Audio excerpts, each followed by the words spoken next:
With that, ladies and gentlemen, we now move on to our next session of the day, the final panel session before we head, of course, to the award ceremony.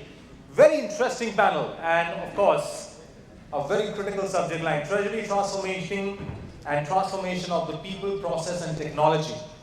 And before I call on the honorable panel members here, and for this particular panel, we have again another set of extremely talented panel experts. Few pointers I would like to highlight what this panel is going to talk about. The changing world of technology in finance, understanding the current challenges for corporate treasurers, how technology like AI, fintech are shaping the future of treasury management in India, the future of treasury with automation, and the future of Forex, leveraging AI in currency trading, and many more.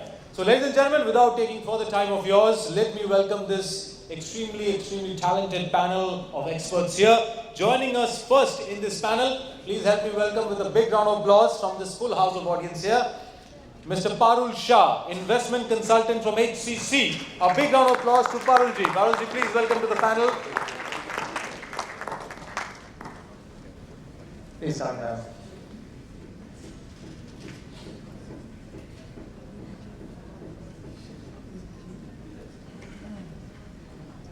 Joining next, we have Mr. Alok Singh, Group Head Treasury from CSB Bank. A big round of applause to Alokji. Alokji, welcome to the panel. Please have your seat, sir. Joining next in the panel, we have Mr. Rajeev P. Pawar, Head Treasury, Ujjivan Small Finance Bank. A big round of applause to Rajeevji. Rajeevji, welcome to the panel. Please have your seat, sir.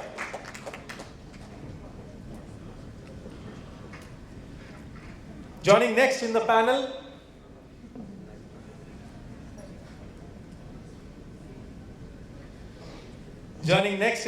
we have Mr. Rohit Jethra, Treasury Sales Head Forex from Kotak Mahindra Bank. A big round of applause to Rohitji.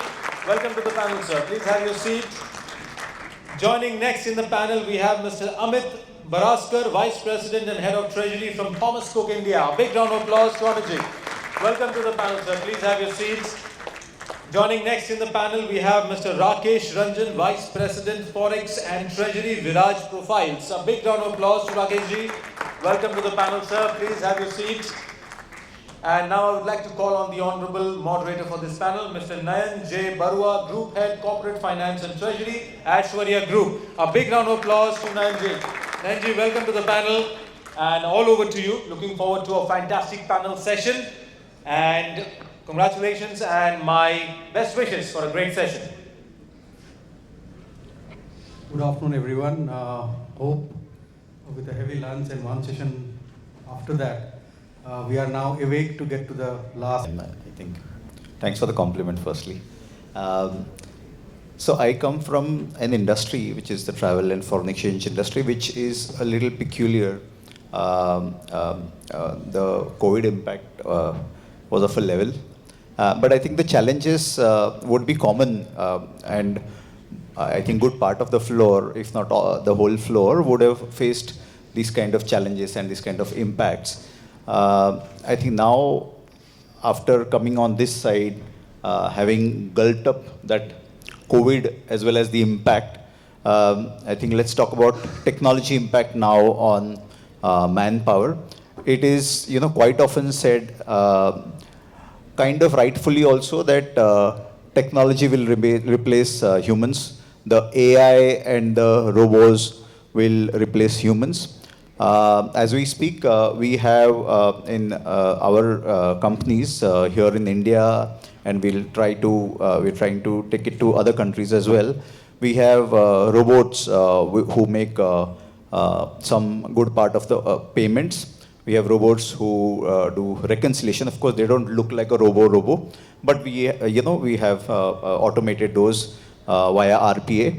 And I don't think that it's a concern that these things will replace humans, because yes, humans are getting freed up, headcounts are getting freed up, but headcounts are always can be put to better use, more analytical use, more of forecasting and things like that. So I don't see that as a threat, as long as the management, has that understanding and that vision.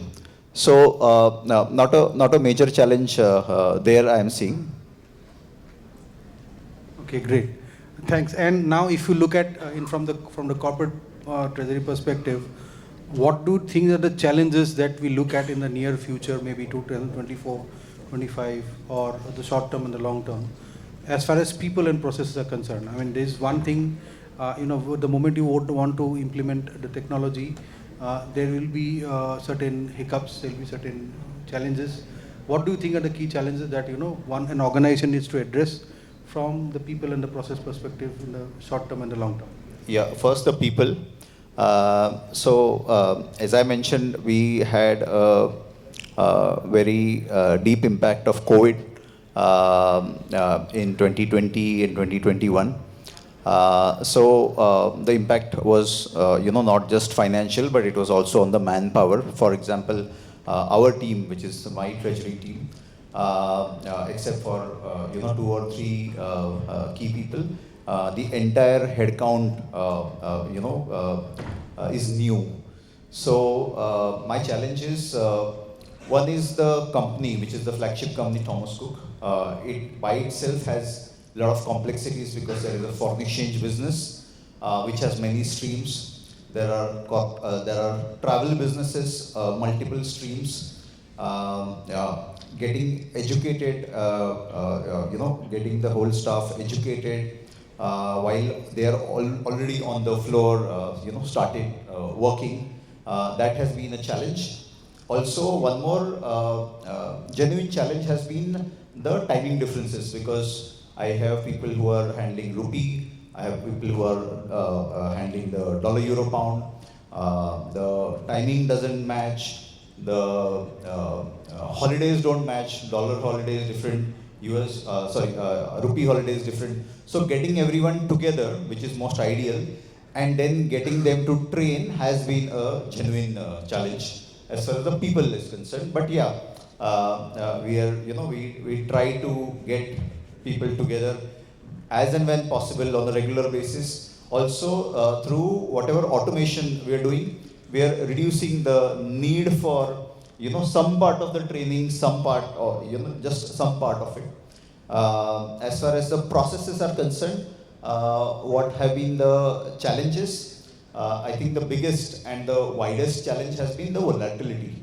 So if you see volatility, not just in terms of foreign exchange rate fluctuations, but also, talking about the Forex rate fluctuations, if you see last 1 or 2 years, we've seen extremes in terms of, say, Swiss franc versus dollar. That has been an extreme kind of movement, off-track movement. We've had Kenyan shilling versus dollar also. There has been a collapse of Kenyan shilling. There are other currencies, but these two really stand out. And not just that, not just the foreign exchange rate movements. We've seen last 2 years the benchmark rates really pick up from near zero to what it is now, say a US dollar 5, 5.25, 5.5 levels.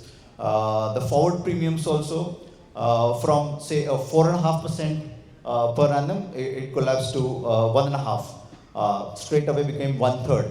With this kind of volatility, so the challenge has been getting the whole group, because the group, our group is spread over 28 countries and 5 continents. So challenge has been getting everyone together, aligning, educating on the hedging policies, and getting all the hedging policies practices in the same line, in sync.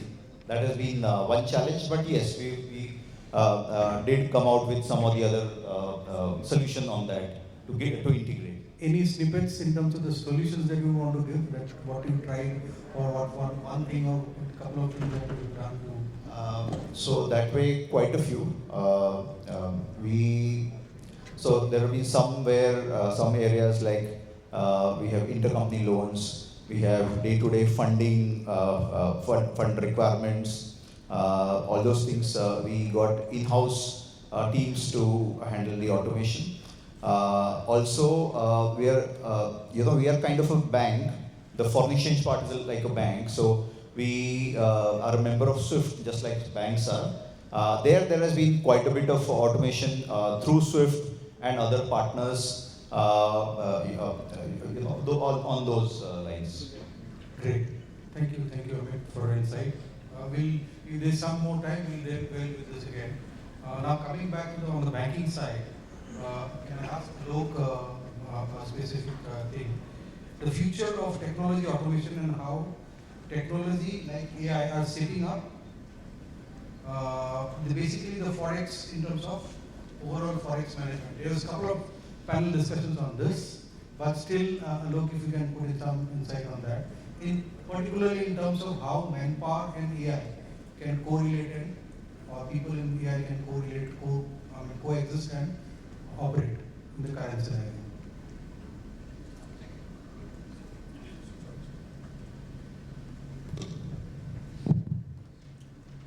So thank you. And I will pick up from the example of COVID that happened. So you all have experienced it. I'm not going back into past where some of my younger friends here would not have seen that. You have seen COVID, everybody has seen COVID, and you have seen, how technology came together with people to help us work. We all have experienced it firsthand. But that was more on the operational part of it, processes part of it. I will come to say how the modern AI that we call it, and I will briefly define what AI is for me. AI is nothing but a higher computational power. So if I have a higher computational power, I can build in more factors and I can have better results. So that's what AI is. How I explain it now is through an example. So you all remember that during COVID or slightly after COVID, Ukraine happened. Now, as a Treasury personnel, we all were trying to guess, what will happen, how many days this war will last. Some say 20 days, some say 3 weeks. Now it's been around 1.5, 2 years. So the reason was that we were not able to predict because we did not know all the parameters that go into it. What will happen in the Red Sea because of that? How will US react? How will Russia react? So with AI, what happens is that you get the computational power to build in all those parameters and get some results. Why that result is important, why something before my screen is important, that gives me an understanding of what's going to happen. It may be correct, it may not be correct. Now to just explain it to you in better ways, everybody trades options these days. Option has a price which is computed. Is it the correct price? No, it is not. But we take a call based on it. So if I have a system, if I have the computational power to take a call, I can then take a call whether it's correct or not, but I have some means. Whereas when we were sitting at a Ukraine situation, we were taking a call in the dark. So that's how technology integrates on a larger framework with people who are taking decisions. Now coming back onto the banking space here again. Now what happens in Treasury these days, it has gone to the people. So our sales officer would be sitting with a person, say from our school. He would be there at the counter. Someone will book some pounds, someone will book some dollars and things like that. And all of it will flow to the Treasury, to the dealing room. But that's the business part of it. Treasury is basically a predictive business. So what happens for me as a Treasury personnel who all are sitting here, my challenge is to guess what's going to happen tomorrow. How many dollars I'm going to book tomorrow, day after, in a week's time. So that's where the transformation helps. That's where the AI comes into help. AI is a loose word, but higher computational power, which can help me predict it in a better way, to make me take more informed decisions. And this transformation will progress. It has progressed from calculators to BA2 that we all have used in our student days, to computers now, to predictive models. And it will help, it will further go to AI, which will integrate with our processes. Thank you, Alok. Good to hear from, on a lighter note, that higher computation, as you put it, not AI, is not going to replace people, but enable people better decision making. If that is how we can look at it. yes, there will be limited scope of variables or dynamics, because AI will enable you to give a better framework of information that enables your decision making. Earlier, it was more of perspective and subjective. Now it will be more data and information driven. Thank you so much. The next question I would want to ask Mr. Rohit. Jethra, please. From your pure banking understanding, because I was discussing with someone and somebody said that COVID has helped us, or rather has brought in a sea change in terms of how even banking treasury operates, from a very centralized dealing room kind of a scenario to a very decentralized operations. Though it has moved back to a lot of centralized processes, but I would still believe that there are now decentralized processes in terms of technology and how. So my question is that how do you see that enabling the future of Forex, or in terms of leveraging by in Forex trading, currency trading, how do you see that the higher computation or AI, as Alok put it, enable or support your work? Thank you. So let me just start with a little bit about COVID, because I very well remember we were having this casual discussion on 15th of March 2020. It was a very casual discussion that what happens if suddenly we are asked from tomorrow not to come to our offices and manage our businesses from home. And trust me, this was just about a week to 10 days back. Week to 10 days before the announcement when it came from the government, from the Prime Minister, about the ban. And so even a week back, very honestly, we were a bit clueless if you have to run this entire business model sitting, and without coming to office, it is going to be absolutely impossible. That is what our mindset was. But and credit to the treasurer of the bank who actually raised this question. And that kind of put all of us into that thought. And for some strange reason, while we thought the probability of that event is going to be possibly less than 5%, we started working towards it. And within a week or so, as all of us are aware, unfortunately this announcement came in. And I can tell you, we at Kotak were probably one of the banks where hardly anyone came to office or came to work for almost close to 2 years and 3 months. So from 2020 March, yes, initially it was about trying to set up few things, but we finally ended up coming to office in a regular office in August 22. So this is all thanks to the technology part of it.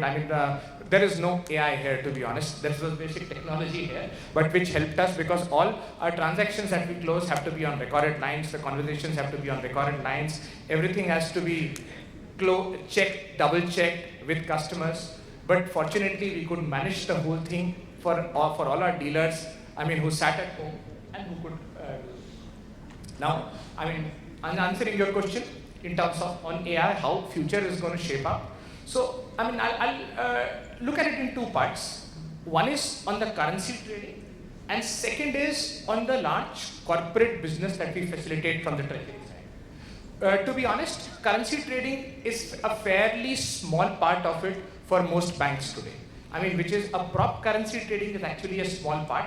But the fact that we cater to the corporate businesses, and not just corporate, client businesses. So that is a large part. On the currency trading, we've started to use AI as a part of our trading desks have started to use artificial intelligence in terms of, we look at two areas. One is high frequency trading, which we call it HFT. So whenever our traders have to trade something which is very, very high volumes in a short span of time, I think that's where data assimilation and a whole host of data points coming from significant large sources.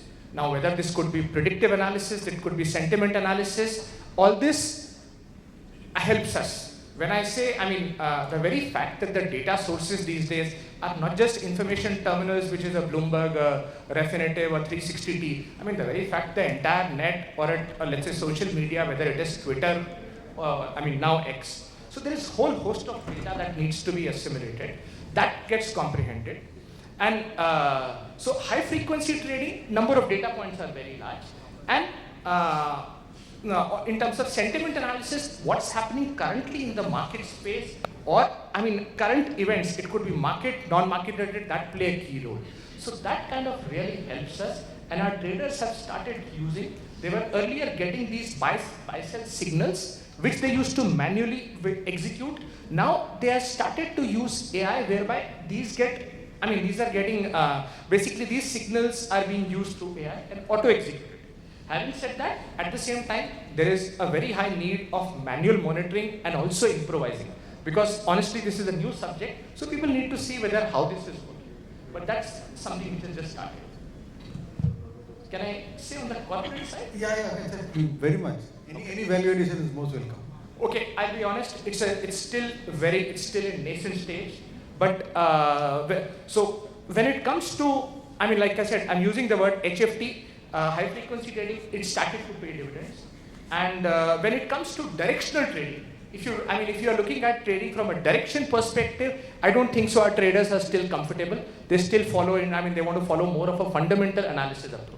But high frequency, and even in terms of giving arbitrage opportunities between two different benchmarks, that is where it is definitely helping.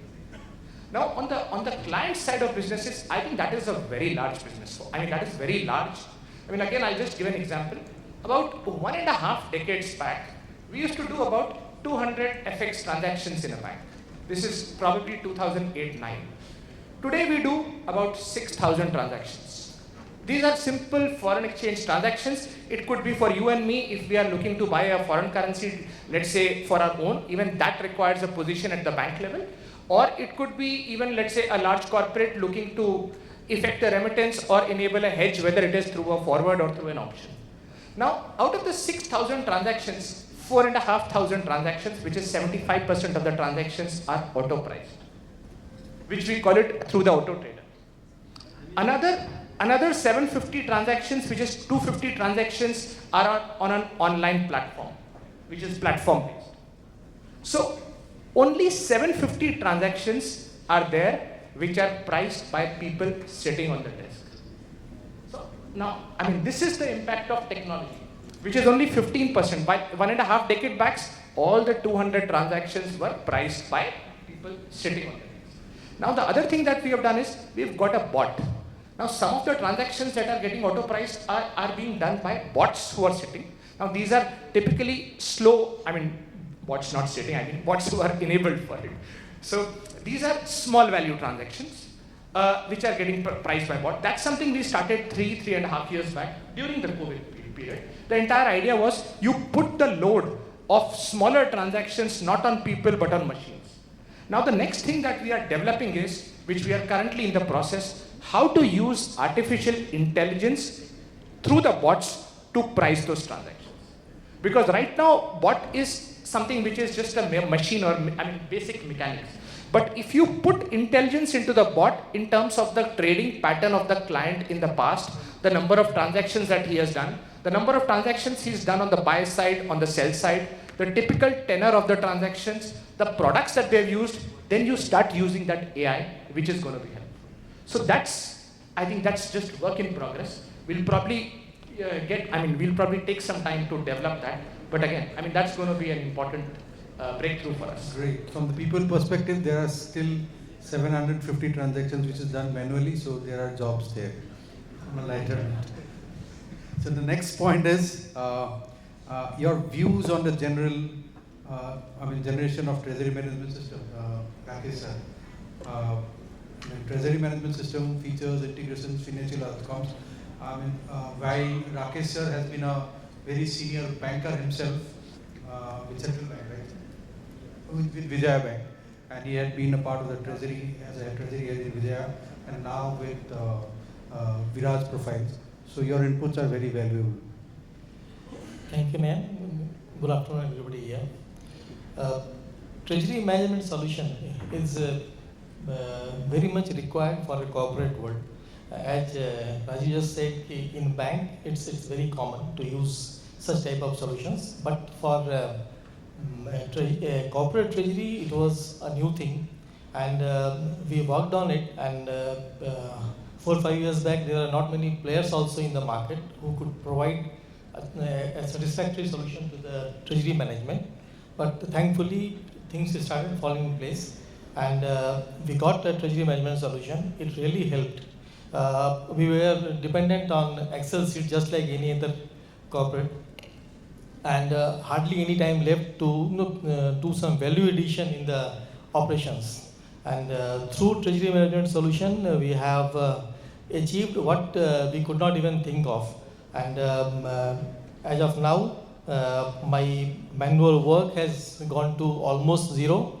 My exposure is up to the mark, and this presentation to the management where they can take the call of the business has increased. It is actually helpful, and they are looking forward to that. So treasury management solution is a new game changer for corporate world. And going forward, I was discussing with my colleague, now the thing is coming, AI people are talking about. I'm an old person, so AI and ChatGPT is a new thing. Immediately I was corrected, it's not AI, now it is Gen AI. Okay, fine, it's Gen AI. So these things are coming up. So it is, the treasury management solution is so flexible. You can link it with your ERP system in the organization, and you can get whatever you require from, say, what we are using in our organization is SAP. So we are pulling all the exposures from SAP on a real-time basis. So it is giving us an input where we are standing as far as exposure is concerned. And we are using it for even cash flow. So whatever my trade finance is doing, export, import, and whatever bank guarantee and all these things, everything is there on that treasury management solution. So it's helping not only me, but the whole system related to me, be it cash flow, be it trade finance, or management of the hedging and all these things. It's really helping. So going forward, it's seamless integration with already existing system which we were using earlier is a really good thing. And I feel going forward, it is going to have what people are talking about, impact on people. So I just remember one incident when I was in a bank, and the government has thought of bringing computerization in the bank, and we went on a strike for 4 days. Because the moment computer will come, many people will be out of job. But today we know it has never happened. So whatever technology is coming, it's not going to affect the people. It's going to value addition, going to do the value addition, so that you can be in a better position to take informed decision. Because in treasury it is very, very important to, as somebody was talking about enabler, actually treasury department is enabler for the company. So but if you can give the right input to the management, it will add to the profitability. So whatever cost which you are talking about acquiring the treasury management solution is, in comparison to the profitability which it will generate, is nothing. So that is the thing treasury management solution is providing to us as of now. Thank you, Rakesh ji. We'll try and add on to this at the end. So, but then before that, Rajeev, from your banking experience with Kotak and now Ujjivan, how do you think the leading industries becoming tech-driven? How do the evolving fintech or as a solution provider to the treasury operations? How do you see that happening, evolving, and how these technologies or these organizations can enable corporate treasury or corporate businesses?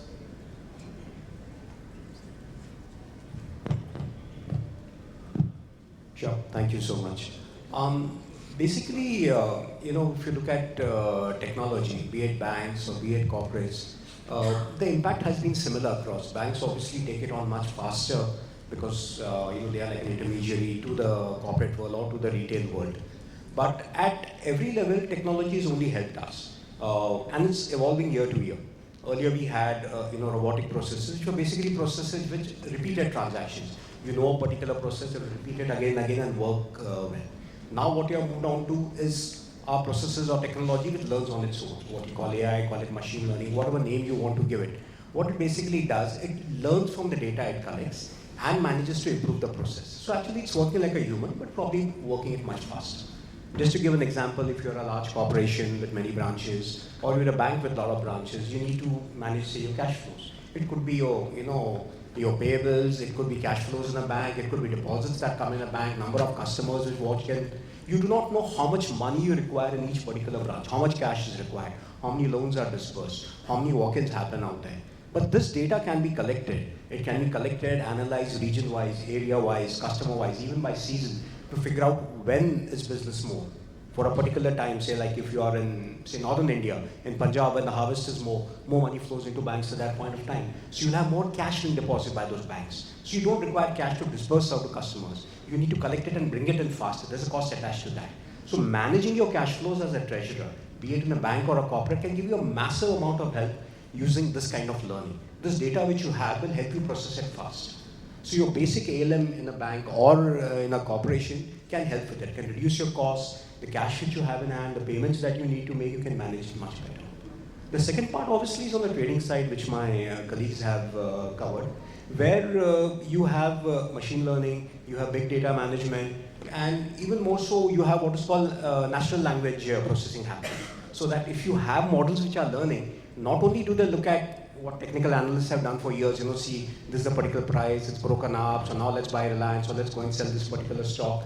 More than that, it also looks at data which is available, news reports that come in, information that comes in. It picks up information from that, analyzes it, and looks at a trend and gives you an answer that, hey, this is the basic economic trend that is working. So maybe this is the trend, interest rates are now going to start moving down because that's what most of the reports are showing. On that, then it is overlaying the actual short-term trends which are there. What is happening, what has happened on the price, what has been the impact. And you can work in, technology doesn't have to be very complicated. When you do trading, you can use very, very simple models. If you're trading, say, interest rates or bonds in India, you can have a simple two-factor model which looks at, say, where is the dollar moving? Because, if dollars appreciates, that means money is going out of the country, people are buying dollars, but if it's coming down, the rupee is appreciating, that means dollars are coming into the country. Maybe foreign investors are buying bonds. And you can look at, say, how US rates are moving. And you can work out a small model based on that. But these models will learn from itself.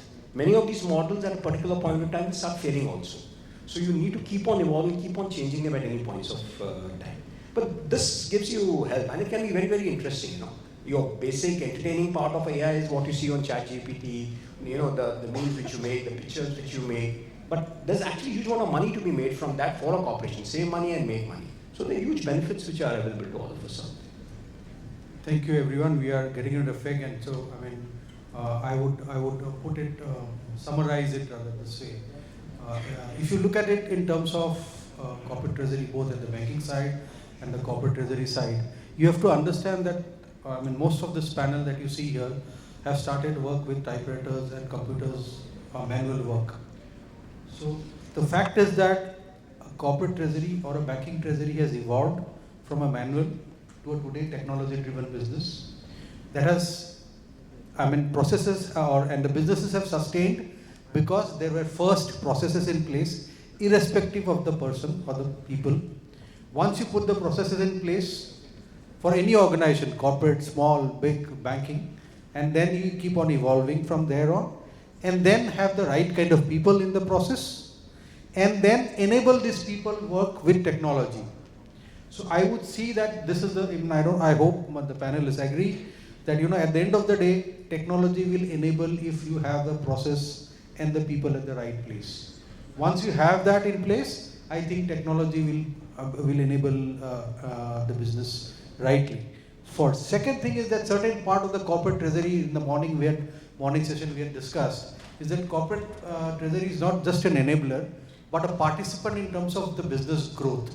Our objective is growing the business. Now to grow the business, while the technology can enable your decision in data, analyzing the data and giving you information, I would believe the growth can only happen by individual evaluating and understanding and defining a roadmap for that.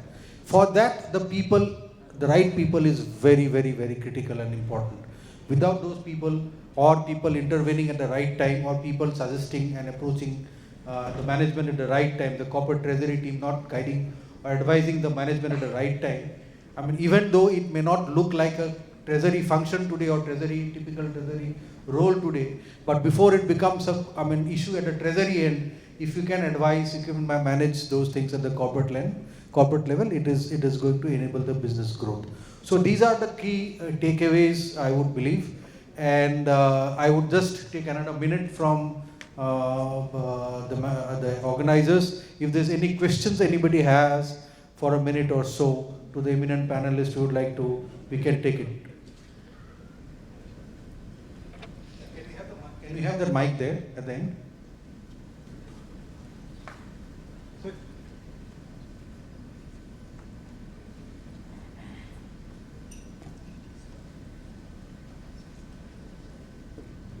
Thank you, sir. I'm Vikas Sharma from Informetics Ratings, and thanks for your insightful submission.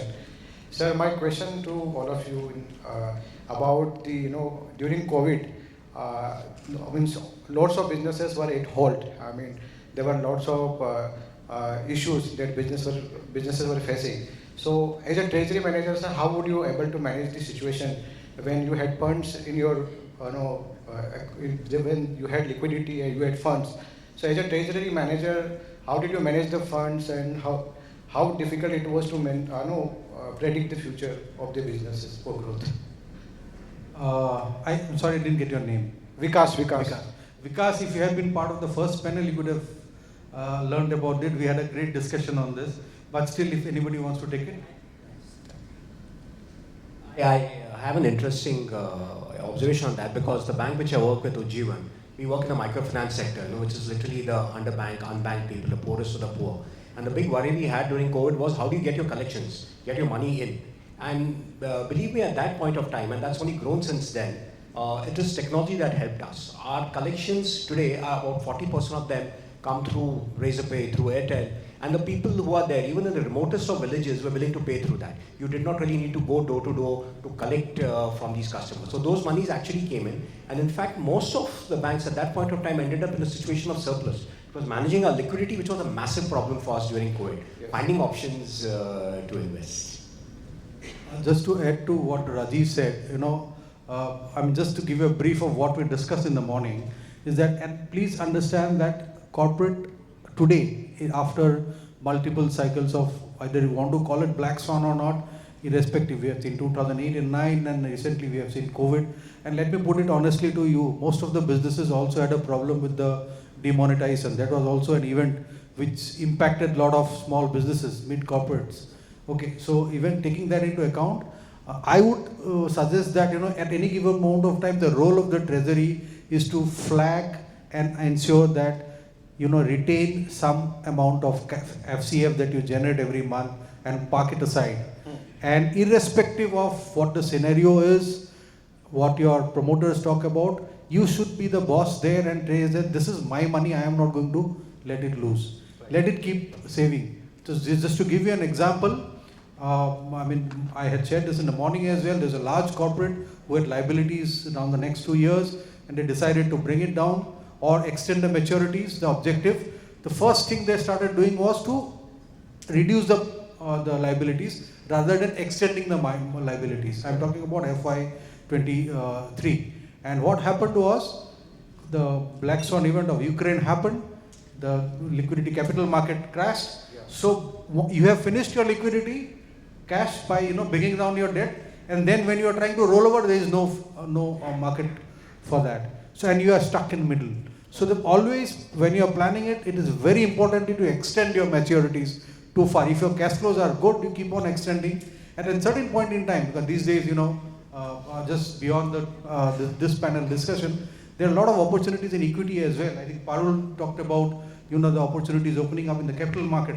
So once that capital, you have that opportunity, you can convert your debt into, equity or quasi-equity or structure it into a long-term, NCDs or OCDs kind of a. So that is the best way to do it. Only thing is that the only challenge with mid-corporate is, every owner or promoter of every organization thinks that even if I sell about 5% of my equity, I have lost it. It is not. It is just creating a value in the system. If you are ready to do that, in the long run, you grow. Hope that answers. Yeah, thank you. And Nayan, hi. most. COVID gave us some beautiful learnings. I think one of them was we saw a foray of problems, problems served on a platter. Every time it used to be a new problem, very weird problems. Yes, actually. So I think what we learned is, to anticipate problems, not to anticipate that everything is going to be hunky-dory, to have a plan B, not to give up. And I think one of the biggest thing which we did is come onto the same, get in sync with the entire top management. So, we worked as one single joint unit, impenetrable unit, so that everyone was aligned. So all the problems coming in were tackled as one team which brainstorms. Maybe the face is one, face to the banks, face to the customers is one. But at the background, it is an entire team which was fighting it out. Just to add, I'll tell you in a COVID, my personal experience. I was in an organization, we were selling steel. Of all the people during COVID, we sold steel to China. Okay, and let me put it there, that the only team that was equipped to execute that order, the order came in, SAP punched that orders, things had happened. Now you had to do that export. Now for that export you need financing done and everything done. The entire process was done by the treasury team, supported by the logistics guys. But the company was completely dependent on the treasury team. Just because we had ensured that the people that are there in the treasury understood the business process, which is very, very critical. These days, we look at a short-term window, kind of a 2-3 years kind of a, period, and then, without understanding the business, we try and manage the corporate treasury. Please don't do that. Get deep into the business. Try and understand the business. As and when the crisis comes in, you will find a solution in that entire chain of events that leads to the transaction to be done. And let me tell you, it was a very successful experience that we did. And our liquidity was managed by those exports, surprisingly. Otherwise, we would have been in trouble. Thank you so much. Any more questions? No, I want to close it? Yes, Okay, absolutely. thanks. And ladies and gentlemen, a big round of applause for this wonderful panel here, and especially to Nayan for wonderfully moderating it. Now I would like to call on stage Mr. Pradeep Kumar from Finistra Software Solutions Private Limited. Pradeep ji, if you could kindly come on stage to do the honors. Thank you so much, Pradeep ji. We'll start with Ms. Parul Shah.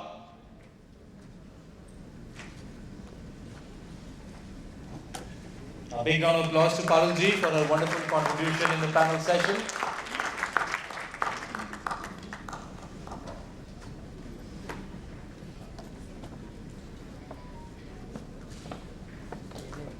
Moving next to Mr. Alok Singh.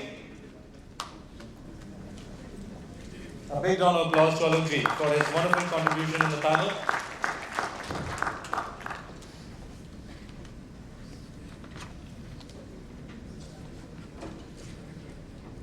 Moving next to Mr. Rajeev Pawar. A big round of applause for Rajeev ji for his wonderful contribution in the panel.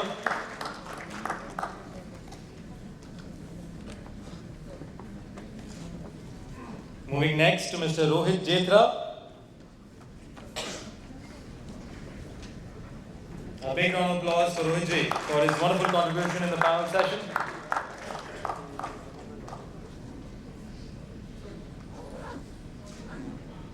Moving next to Mr. Amit Baraskar.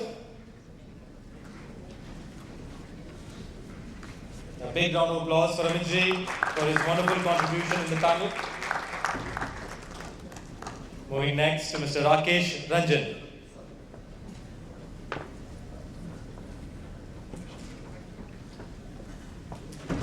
Mr. Rakesh Ranjan, ladies and gentlemen.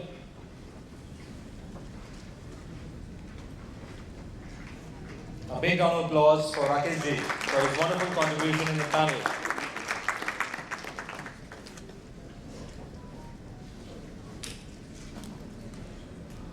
And now we would like to call our honorable moderator, Mr. Nayon Baruah, for his wonderfully moderating the panel session. Thank you so much, Nayon, for that wonderful job of moderating this excellent panel of experts here. And thank you so much for your own inputs as well.